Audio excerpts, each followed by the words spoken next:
தமிழ்நாட்டோட தலைசிறந்த மிக பழமையான 10 கோவில் நம்ம இப்போ பார்க்கலாம். இதில் நீங்கள் எந்த பகுதியை சேர்ந்தவங்க, இந்த கோவிலுக்கு போயிருக்கீங்களா, இல்லை போகணும்னு நினைக்கிறீங்களா அப்படின்னு கமெண்ட்டில் மறக்காமல் சொல்லுங்கள். இதில் 10வது இடத்துல இருக்கக்கூடியது திருச்செந்தூர் செந்தில் ஆண்டவர். கலியுக கண்கண்ட தெய்வமாக இருக்கக்கூடிய முருகபெருமான் வீற்றிருக்கும் கோவில்.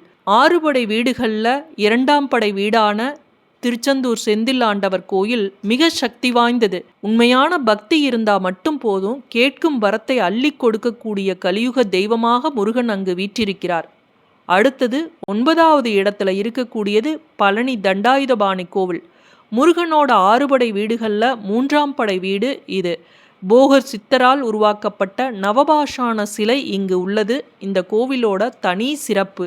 அடுத்தது 8வது இடத்துல இருக்கிறது எது அப்படின்னு பார்த்தீங்கன்னா, காஞ்சிபுரத்தில் இருக்கக்கூடிய ஏகாம்பரேஸ்வரர் கோவில். பஞ்சபூத ஸ்தலங்களில் மண்ணை இது குறிக்கிறது.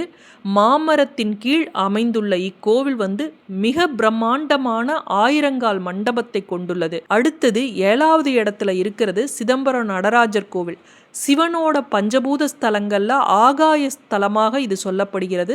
சிவபெருமானோட நடன வடிவமான நடராஜர் இங்கு பிரதான தெய்வமாக வழிபடப்படுகிறார். அடுத்தது 6வது இடத்துல இருக்கக்கூடியது திருச்சி ஜம்புகேஸ்வரர் கோவில். திருவானைக்கோவில் அப்படின்னு சொல்லுவாங்க. திருவானைக்காவல் அப்படின்னு சொல்லக்கூடிய இடத்தில் உள்ள ஜம்புகேஸ்வரர் கோவில் பஞ்சபூத ஸ்தலங்களில் நீர்த்தலமாக இக்கோவில் உள்ளது. திருச்சியில் இருக்கக்கூடிய இந்த திருவானைக்கோவிலில் பார்த்தீங்கன்னா, அகிலாண்டேஸ்வரியோட சன்னதியில் ஆதிசங்கரர் பிரதிஷ்டை செய்த பிரசன்ன விநாயகரும் அம்பாலோட காதில் ஸ்ரீசக்கரமும் ரொம்ப சக்தி வாய்ந்தது. அடுத்தது 5வது இடத்துல இருக்கிறது எது அப்படின்னா, திருவண்ணாமலையில் இருக்கக்கூடிய அருணாச்சலேஸ்வரர் கோவில் தான்.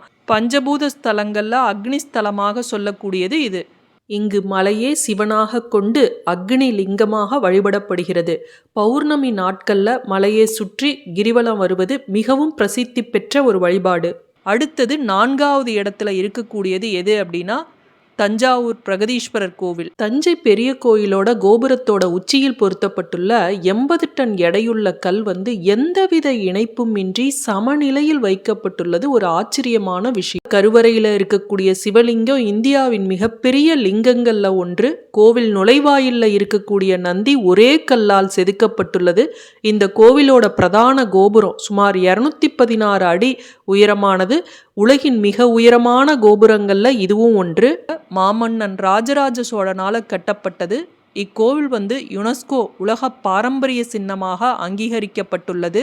அடுத்தது 3வது இடத்துல இருக்கக்கூடியது மதுரையில் இருக்கக்கூடிய மீனாட்சி அம்மன் கோவில். சிவபெருமானின் 64 திருவிளையாடல்கள் அரங்கேறிய பெருமை இத்தலத்திற்கு உண்டு. அம்மனின் திருமேனி பச்சை நிறத்தில் முற்றிலும் மரகத கல்லால் செதுக்கப்பட்டுள்ளது. கோவிலில் 33,000க்கும் அதிகமான நுணுக்கமான சிற்பங்கள் உள்ளன. அடுத்தது 2வது இடத்துல இருக்கக்கூடியது எது அப்படின்னா, ராமேஸ்வரத்துல இருக்கக்கூடிய ராமநாத சுவாமி கோவில். ராவணனை கொன்றதால் ஏற்பட்ட பிரம்மஹத்தி தோஷம் நீங்க ராமன் இங்கு சிவபெருமானை வழிபட்டார். இங்குள்ள லிங்கத்தை சீதை மணலால் உருவாக்கியதாக ஐதீகம். அனுமன் கைலாயத்திலிருந்து கொண்டு வந்த விஸ்வலிங்கமும் இங்கு உள்ளது. இந்தியாவோட 4 புனித தலங்கள்னு சொல்வாங்க. அதுல இதுவும் ஒன்று. அது மட்டும் இல்லாமல் சிவபெருமானோட 12 ஜோதிர்லிங்கங்களில் இது ஒன்று. நீண்ட பிரகாரங்கள் இங்கு பெயர் பெற்றது. மிக சக்தி வாய்ந்த கோவில். கோவிலில் 22 புனித கிணறுகள், இதை 22 தீர்த்தங்கள் அப்படின்னு சொல்லுவாங்க. இது மிகவும் பிரசித்தி பெற்றவை. இதில் நீராடுவது பாவங்களை போக்கி உடலில் உள்ள நோய்களிலிருந்து நம்மை காக்கும் அப்படிங்கிறது பக்தர்களோட அசைக்க முடியாத நம்பிக்கை. அடுத்தது முதல் இடத்துல இருக்கக்கூடியது எது அப்படின்னா, திருச்சியில் இருக்கக்கூடிய ஸ்ரீரங்கம் ரங்கநாதர் கோவில். 108 திவ்ய தேசங்களில் மிக பழமையானதாகவும் முதன்மையானதாகவும் சொல்லப்படுகிற கோவில் இந்த திருச்சி ஸ்ரீரங்கம் கோவில். 7 பிரகாரங்களோட 156 ஏக்கர் பரப்பளவுல 236 அடி உயரத்தில் இந்த ராஜகோபுரம் விளங்குகின்றது. வாழ்க்கையில் ஒரு முறையாவது இங்கு இருக்கக்கூடிய ரங்கநாதரை நம்ம தரிசனம் செய்வோம்.